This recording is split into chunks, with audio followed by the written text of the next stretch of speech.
Hello guys. आज का हमारा नया टॉपिक है हाइब्रिडाइजेशन। हाइब्रिडाइजेशन वैसे तो बहुत छोटा सा टॉपिक है, मगर आपको हर छोटे बड़े एग्जाम्स जो भी केमिस्ट्री सब्जेक्ट से रिलेटेड होते हैं, जिसमें केमिस्ट्री पूछी जाती है, उसमें देखने को मिल ही जाएगा। चाहे वो CSIR नेट हो, KVS PGT हो, NVS PGT हो, नीट हो, जेई हो, बोर्ड के एग्जामिनेशन हो, कोई भी छोटा बड़ा एग्जाम हो, आपको देखने को ज़रूर मिलेगा। तो आइए स्टार्ट करते हैं, हाइब्रिडाइजेशन है क्या। फिर हम देखेंगे कि कैसे मॉलिक्यूल्स में ट्रिक को अप्लाई करके हम किस तरीके से हाइब्रिडाइजेशन निकाल सकते हैं। कैसे उसका शेप देखेंगे, ज्योमेट्री देखेंगे, शेप और ज्योमेट्री में क्या डिफरेंस होता है, इसके बारे में भी थोड़ा हम ओवरव्यू लेंगे। तो आइए स्टार्ट करते हैं हाइब्रिडाइजेशन। तो हाइब्रिडाइजेशन है क्या। हाइब्रिडाइजेशन एक ऐसा फिनोमिना है जिसमें ऑर्बिटल मिक्स होते हैं और नए ऑर्बिटल बनते हैं इक्वल एनर्जी के, जिनका शेप आइडेंटिकल होता है। ओके, तो हिंदी में इसे संकरण कहते हैं हाइब्रिडाइजेशन को। कुछ एग्जांपल्स देखते हैं हाइब्रिडाइजेशन के। जैसे यहाँ पे पहला एग्जांपल है SO2। तो SO2 को हाइब्रिडाइजेशन निकालने के लिए हम क्या क्या ट्रिक अप्लाई करेंगे, हम ये देखते हैं। इसके लिए पहले तो हमें जितने भी हमारे एलिमेंट्स होते हैं हमको उनका वैलेंस इलेक्ट्रॉन पता होना चाहिए कि कैसे वैलेंस इलेक्ट्रॉन निकालते हैं, काउंट करते हैं। तो पहले तो हम देखेंगे सल्फर। सल्फर में कितना वैलेंस इलेक्ट्रॉन होता है।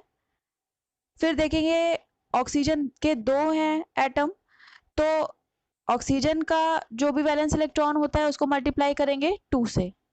फिर दोनों को ही ऐड कर लेंगे और 8 से डिवाइड करेंगे। 8 से डिवाइड हमको उन्हीं मॉलिक्यूल्स को करना है जिनमें हाइड्रोजन प्रेजेंट नहीं होता है। जिनमें हाइड्रोजन प्रेजेंट होगा उन मॉलिक्यूल्स को हम 2 से डिवाइड करेंगे। ओके, तो सारे मॉलिक्यूल्स को, बाकी जो हाइड्रोजन नहीं होता है, जिनमें जिनमें हाइड्रोजन प्रेजेंट नहीं होगा उनको हम किससे डिवाइड करेंगे, 8 से। और जिनमें हाइड्रोजन प्रेजेंट होगा उनको हम 2 से डिवाइड करेंगे। ओके, तो पहला पहला मॉलिक्यूल हम स्टार्ट करते हैं SO2 से। पहले वैलेंस इलेक्ट्रॉन लिखेंगे सल्फर का, फिर लिखेंगे ऑक्सीजन का वैलेंस इलेक्ट्रॉन और उसको 2 से मल्टीप्लाई करेंगे, क्योंकि एटम कितने हैं 2, O2 लिखा हुआ है तो 2 से मल्टीप्लाई करेंगे। ओके, अब जो भी वैलेंस इलेक्ट्रॉन आया उसको हम ऐड कर लेंगे और 8 से डिवाइड कर लेंगे। 8 से जब हमने डिवाइड किया तो कितना है टोटल, 18/8। लेकिन 8 की टेबल में तो 18 आता नहीं है, तो जितना रिमाइंडर बचेगा उसको हम अलग से लिख लेंगे। जितना 8 से डिवाइड करके आएगा वो हमारा क्या आएगा, बॉन्ड पेयर। बाकी जो रिमाइंडर बचेगा, जितना भी रिमाइंडर बचेगा वो हम लिख के फिर उसको 2 से डिवाइड करेंगे लोन पेयर निकालने के लिए। तो पहले तो हम जो है जो हाइड्रोजन के बिना, मतलब जिनमें हाइड्रोजन प्रेजेंट नहीं होता है, उनको हम 8 से डिवाइड करते हैं। अगर 8 से कम्प्लीटली डिवाइड हो जाता है तो उसमें लोन पेयर प्रेजेंट नहीं होगा, वो उसमें केवल बॉन्ड पेयर ही प्रेजेंट होगा। और अगर कुछ रिमाइंडर बचता है, वो बचे हुए रिमाइंडर को हम किससे डिवाइड करेंगे, 2 से। फिर जो भी हमारी वैल्यू आएगी वो किस लिए होगी, वो लोन पेयर जितने प्रेजेंट होंगे उससे हमें ये पता चल जाएगा कि मॉलिक्यूल में कितने लोन पेयर प्रेजेंट हैं। ओके, तो पहले तो हमने यहाँ पे 8 से डिवाइड किया, तो 8 को 2 टाइम्स करा तो यहाँ पे कितना आया, 2 बॉन्ड पेयर आ गया। अब यहाँ पे 16 टाइम्स 16 आया, तो 16 के बाद कितना रिमाइंडर बचा, 2। 2 को हमने यहाँ पे लिख लिया और जितना रिमाइंडर बचा उसको हमको काय से डिवाइड करना है, 2 से। तो 2 से डिवाइड कर लिया, कितना आया, 1। तो जितना हमने 8 से डिवाइड किया वो कितना हो गया हमारा, बॉन्ड पेयर। और जिस वैल्यू को हमने 2 से डिवाइड किया वो क्या हमारा आ गया, लोन पेयर। अब हाइब्रिडाइजेशन निकालने के लिए हम क्या करेंगे, जो भी वैल्यू लोन पेयर की होगी और बॉन्ड पेयर की होगी, दोनों का ही हम टोटल सम कर लेंगे। हम सम कर लेंगे इसका, तो कितना है हमारा, 2 + 1 3। 3 वैल्यू आने पे क्या है हमारा, sp2। अगर हमारे जो बॉन्ड पेयर या लोन पेयर निकल रहा है, अगर वैल्यू आ रही है 2, तो इसका मतलब क्या होगा, हाइब्रिडाइजेशन sp।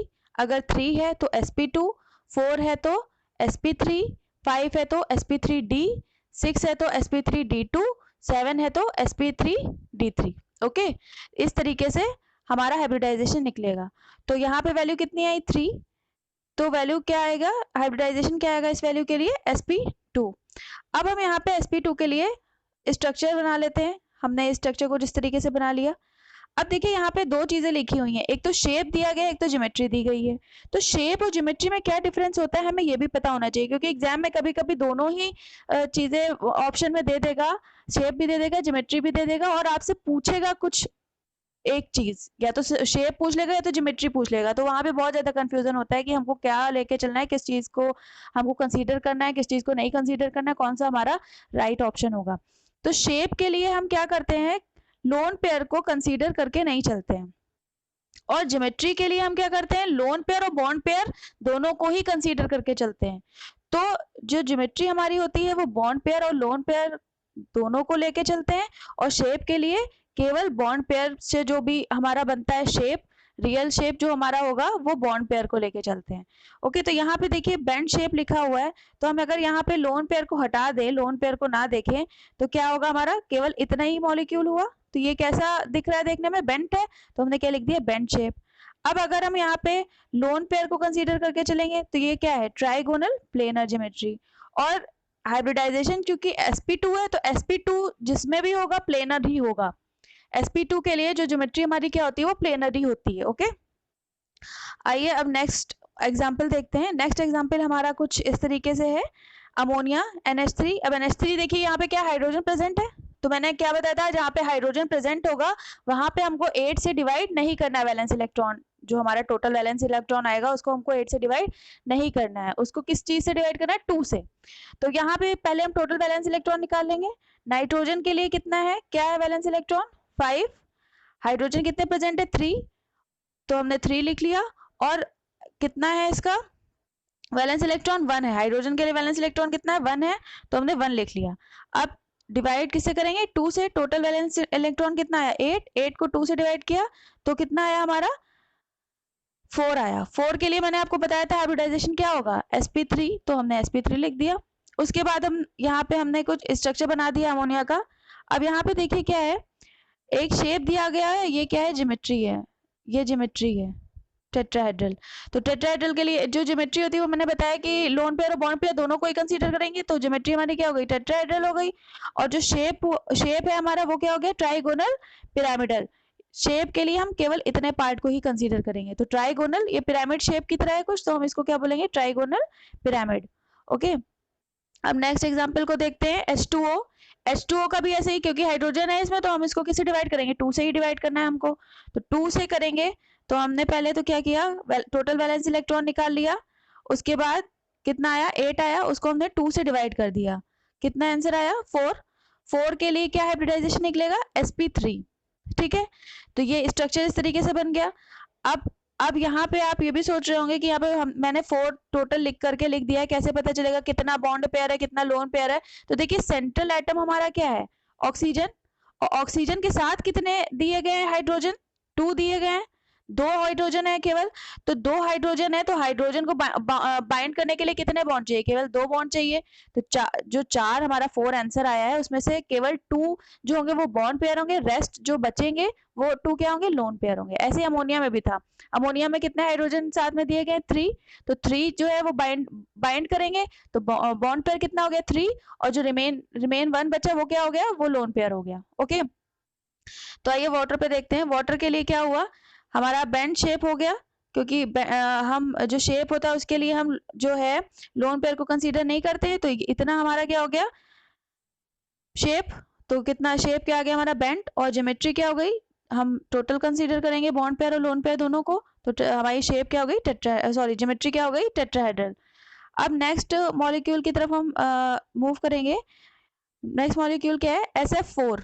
ओके, तो SF4 में हमारा सल्फर का वैलेंस इलेक्ट्रॉन कितना है, 6।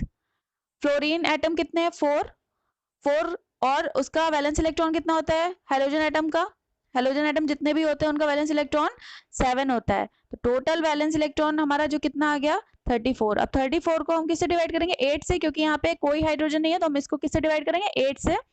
8 से डिवाइड करने पे हमारा क्या आ गया, बॉन्ड पेयर आ गया, हमने बॉन्ड पेयर लिख लिया।